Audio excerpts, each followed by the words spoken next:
vamos falar um pouco sobre criptografia. Quando nos comunicamos, nem sempre queremos que o conteúdo da conversa seja entendido e acessado por qualquer pessoa. Devido a essa necessidade de mensagens sigilosas, a criptografia tornou-se uma ferramenta essencial para que apenas o emissor e o receptor tenham acesso ao conteúdo de uma determinada mensagem. Um exemplo do uso da criptografia foi para a comunicação em tempos de guerra. Agências de inteligência criavam suas próprias técnicas para transmitir mensagens. Dessa forma, conseguiam que suas mensagens não fossem entendidas, caso fossem interceptadas por algum inimigo. E hoje? Hoje estamos constantemente compartilhando informações online, em um meio aberto conhecido como web. Telefonemas, e-mails, compras online, mídia social e navegação em geral são exemplos de atividades que podem ser feitas utilizando a internet. Porém, sem o uso da criptografia, essas informações podem ser acessadas por qualquer um, inclusive por alguém que tenha más intenções.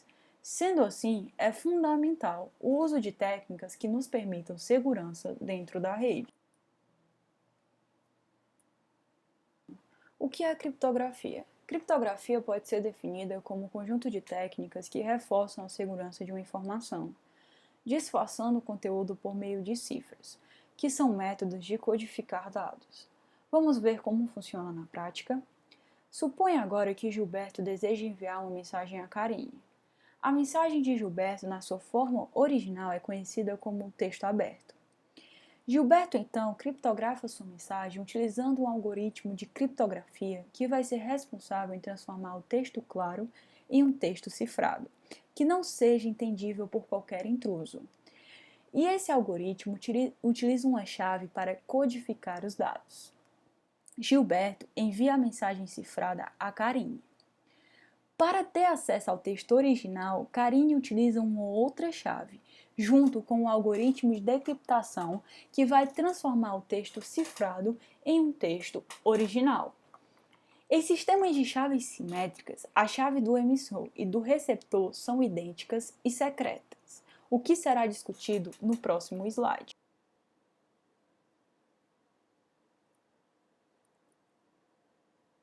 Um sistema de chave simétrica é caracterizado pela utilização de uma mesma chave, tanto para codificar quanto para decodificar os dados. É importante salientar que todos os algoritmos criptográficos envolvem a substituição de um dado por outro.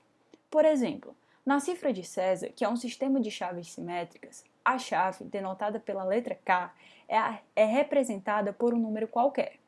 Se K igual a 3, então a letra A no texto cifrado se torna a letra D, a letra B se torna a letra E e assim em diante.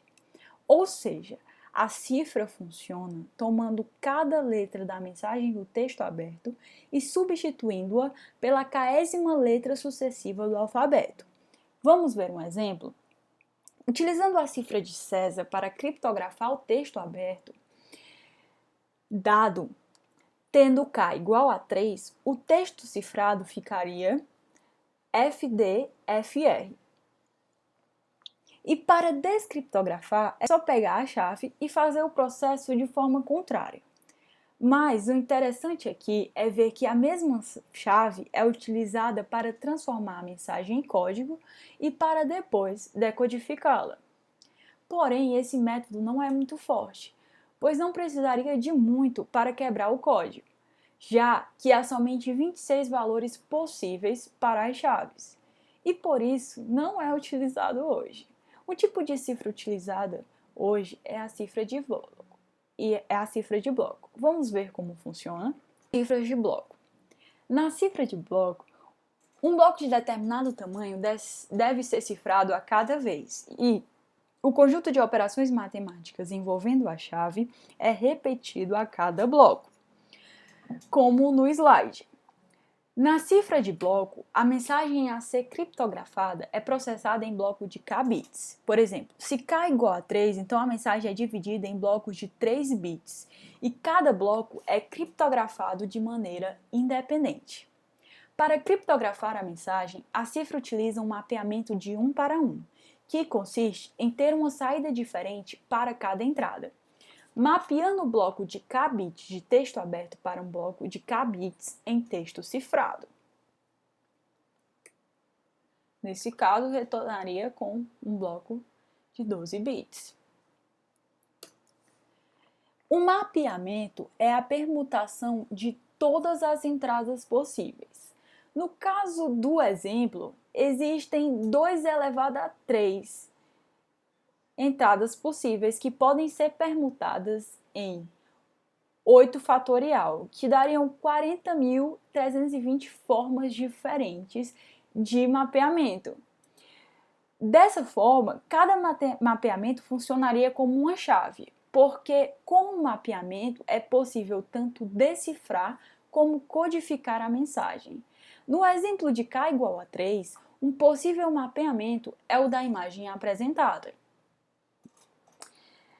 E, no caso dessa mensagem, se eu resolvesse codificar utilizando o mapeamento do slide anterior, ela seria dividida em blocos de 3 bits, em 4 blocos de 3 bits, certo? E utilizando um mapeamento, que nesse caso, nesse slide representado pela cifra, teríamos a mensagem codificada na forma dos números abaixo. O que caracteriza a força de uma cifra de bloco é o tamanho de sua chave. Uma desvantagem da cifra de bloco é que blocos idênticos irão produzir textos cifrados idênticos, o que pode se tornar indesejado, já que facilita a decodificação da mensagem. O intruso poderia adivinhar o texto aberto apenas analisando os padrões. Uma outra técnica que pode resolver esse problema é conhecida como encadeamento de bloco de cifra. A ideia básica é enviar somente um valor aleatório junto com a primeira mensagem, e então fazer o emissor e o receptor usarem blocos codificados em vez do número aleatório subsequente. Ele opera da seguinte forma: antes de criptografar a mensagem, o emissor cria uma cadeia de K bits chamada de vetor de inicialização.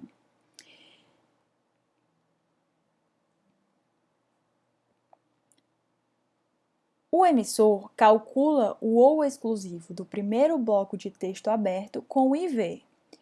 Ele então codifica o resultado através do algoritmo de cifra de bloco para obter o bloco de texto cifrado correspondente. E assim por diante. Ele, no próximo bloco de texto aberto, ele vai utilizar o texto cifrado anterior, vai fazer a operação SHO e vai utilizar o algoritmo para criptografar aquele bloco, certo? E assim em diante, como na figura. Para descriptografar, é só fazer o processo inverso, certo? Ele primeiro usa um algoritmo de decriptação e utiliza o vetor de inicialização para calcular o ou exclusivo e ter acesso ao texto aberto. E assim em diante. Ele pega o texto aberto, o resultado da primeira operação, para fazer o ou exclusivo, certo? No próximo. Um pouco sobre a chave assimétrica, também conhecida como criptografia de chave pública. Ela recebe esse nome pois utiliza 2 chaves distintas, uma pública, que pode ser livremente divulgada, e uma privada, que deve ser mantida em segredo pelo seu dono. A pública é utilizada para criptografar os dados e a privada para descriptografar. Com esse método, não se tem mais a necessidade de um canal extremamente seguro para promover o compartilhamento de chaves secretas entre as partes, e nem tem a necessidade de um gerenciamento de grandes quantidades de chaves, já que não se torna necessário ter uma chave secreta para cada um dos seus destinatários, como tinha com a chave simétrica, que só utiliza uma chave. Vamos ver como funciona na prática. Vamos supor que Alice queira mandar uma mensagem secreta para Bob. Para enviar a mensagem, primeiro Alice busca a chave pública de Bob. Utilizando a chave pública de Bob e um algoritmo de criptografia conhecido, Alice criptografa a mensagem e envia para Bob. Bob recebe a mensagem e utiliza sua chave privada junto com o algoritmo de decriptação conhecido para ter acesso ao texto original enviado por Alice. SA é um dos mais utilizados para cifrar dados de chave assimétricas, que funciona da seguinte maneira. Para gerar a sua chave pública, primeiramente são necessários dois números, P e Q aleatórios, e eles precisam ser grandes e primos. Nesse exemplo, eu vou usar P igual a 17 e Q igual a 41. Depois, nós vamos calcular o N, certo? E o N é P vezes Q, que nesse caso é 697. Utilizaremos agora a função totient de Euler, também chamada de φ, no N. Como P e Q são primos, φ é P menos 1 vezes Q menos 1, que é igual a 640. Agora teremos que achar um outro número aleatório E, que tem que satisfazer as condições ser maior que 1 e menor que φ de n, e também ser primo entre φ de n. Ou seja, ele tem que estar entre 1 e 640 e o MDC desse número E com 640 tem que ser igual a 1. E nesse caso, é igual a 13, porque ele está tanto entre 1 e 640 e o MDC de 13 com 640 é igual a 1. A chave pública é composta pelo N e o E, que nessa aula é 697 e 13 respectivamente. Agora teremos que criptografar o nosso texto, que será enviado para o receptor. Nosso texto é a mensagem Oi. Transformaremos os caracteres em ASCII, podendo assim fazer operações aritméticas com os valores das letras. Em ASCII, o caractere O é representado pelo número 111 e o caractere I é representado pelo número 105. Para criptografar essa mensagem, devemos seguir os seguintes passos. Para cada caractere, elevaremos seu valor em ASCII por E e faremos a operação modular com N. No caso do caractere O, o valor cifrado é 110, pois 111, que é o seu valor na tabela ASCII, elevado ao E, que é 13, dá esse número gigante. E esse número gigante dividido por 697 tem resto 110. Então, o valor cifrado do caractere O é 110. Repetiremos o mesmo processo para o caractere I e encontraremos o valor 318, pois 105, que é o valor de I na tabela ASCII, elevado a 13 dá este outro número gigante. E este outro número gigante dividido por 697 tem resto 318. Dessa forma, a nossa mensagem cifrada é 110 e 318. Essa mensagem cifrada é enviada para o receptor. Agora, devemos achar a chave privada, que será usada para descriptografar a mensagem cifrada enviada pelo emissor. A chave privada é chamada de D e é encontrada seguindo os seguintes cálculos. D vezes E mod φ de n tem que ser igual a 1. Fazendo esses cálculos, teremos que D é igual a 197. Usaremos o D para descriptografar a mensagem cifrada. E para cada número da mensagem, iremos elevá-lo por D e fazer a operação modular por N. Ou seja, 110 elevado a 197 mod n é igual a 111. 318 elevado a 197 mod n é igual a 105.